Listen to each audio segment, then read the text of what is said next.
Well, actually, it started back in 1983. We'd been in the food and beverage business for about 8 years in this town. I was in Dayton, Ohio for a couple of years before that, and was just a young pup, of course, back then. But when in '83 we decided to get more into the food service type business, and our original idea was to have an operation that was suitable for people 25 to 50-ish, place basically sandwiches, salads, things of that nature, and just a place to relax, because there really wasn't something that fit that niche. What we came to find out fairly quickly was that people in Tiffin really wanted more than just sandwiches and salads, and so they wanted full meals, and we worked our way into that. And of course, then year by year by year, and we're going to 83 now, 1983, and now we're 31 years. So we've developed into, obviously, a full-blown restaurant. So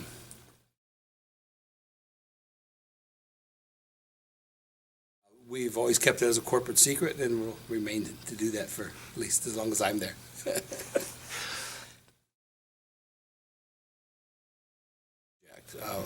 A lot of people aren't aware of how the magnitude of this project. It was 5 months, and it was a very, very costly endeavor. And so some of the stuff was fairly sophisticated. However, we used as many local people as we could. Of course, we used Klaus Construction, obviously was the main contractor, the general. We used John's Wiring, for example, Tongs, HVAC service, and Cindy Breidinger and Natalie Ranker were the design people on it. And so we leased flooring. I could go on and on, but every step of the way we tried to use local people. So I guess from that standpoint, all of these people are some way involved in SIEDC, and all these people have grown as our community has grown in recent years. And when you have those kinds of relationships, they have to be based out of something. And certainly, SIEDC is an area with which I think we all kind of base ourselves out.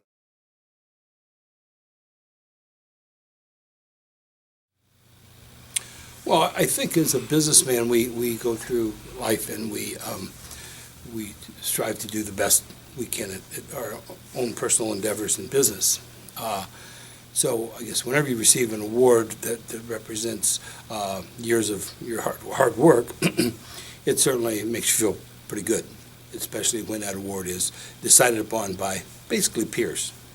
And as far as me receiving this award, that's one of the things that's hard for me to come to grips with, because the rebuilding of T.J. Willie's really was firstly determined by about 26 people who wanted to come back here and go to work.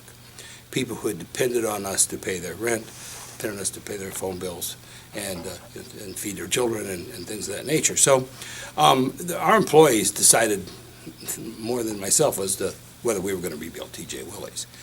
They were the driving force, and they were the people who made it go before the fire, and they were certainly the people who was making it go today. So the award is for them. The award is not for me. It's for our organization and everybody involved in it. And I think that that has to be the first thing that I think of when I think of an award like this.